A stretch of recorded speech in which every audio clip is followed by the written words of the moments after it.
I mean, for example, in the last 5 months, the Federal Reserve has purchased $1 trillion worth of mortgage backed securities. That is approximately one third of all of the mortgage backed securities that exist.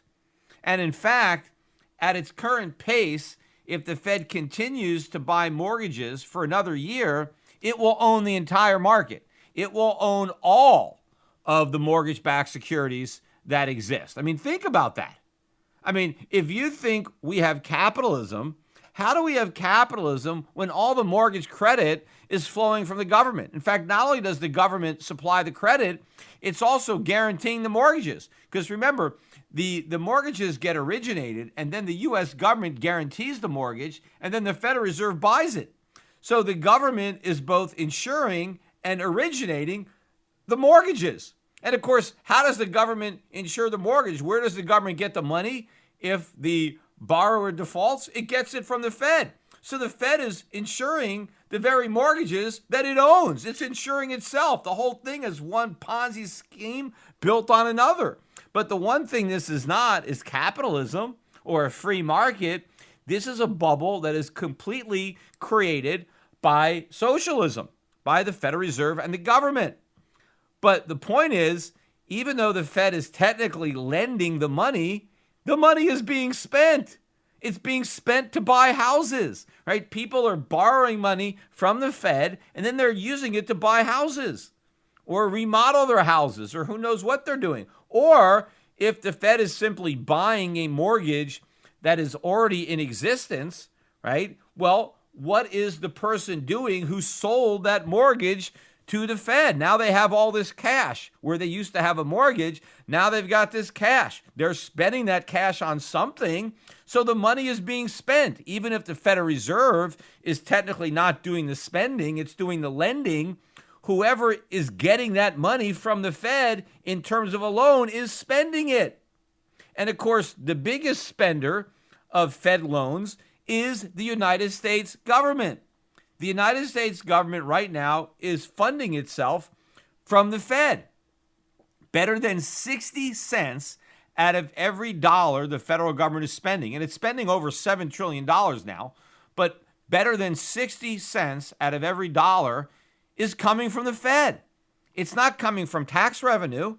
More money is being printed and spent than collected in taxes and spent. Now, technically, these are loans, right? The Federal Reserve is loaning money to the U.S. government, right? The U.S. government is borrowing from the Fed and then spending that money. So I guess technically Brett Johnson is right. The Fed didn't spend the money. They loaned the money. But then the government spent the money that the Fed loaned them. So what's the difference? The money is still being spent. Just because the Federal Reserve isn't spending it, what difference does it make? The federal government is spending it. And if you think of the Federal Reserve as part of the federal government, then it's just one part of the federal government making the loan and another part doing the spending. It's the same thing. It doesn't make a difference. The money is getting spent. And of course, it's not really a loan because it's never going to be repaid.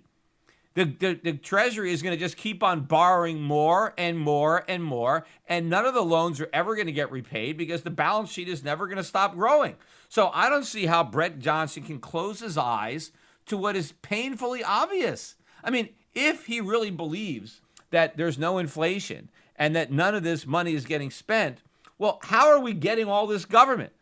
How are we getting $4 trillion a year in government? Is it free?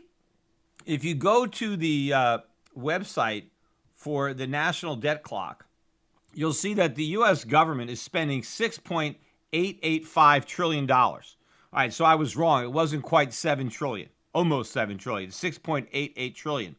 But it's only collecting $2.7 trillion in taxes. Where is that extra $4.2 trillion coming from? It's coming from the Fed.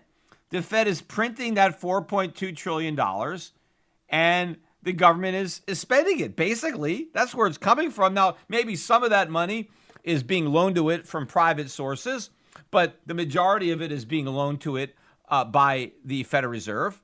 None of that money is going to be repaid. We're not getting that $4.2 trillion worth of extra government for free. We're getting $6.8 trillion worth of government, $6.9 trillion worth of government, and the taxpayers are only getting a bill for $2.7 trillion. Where is the rest of it coming from? Inflation, right? So Brett Johnson thinks we're getting it all for free, that taxpayers aren't going to be on the hook for all that government. Of course they're on the hook, and it's not taxpayers, even people that don't pay taxes. Every American who earns dollars, who saves dollars, is on the hook for this inflation tax. And it is going to be the most massive tax that we've ever seen.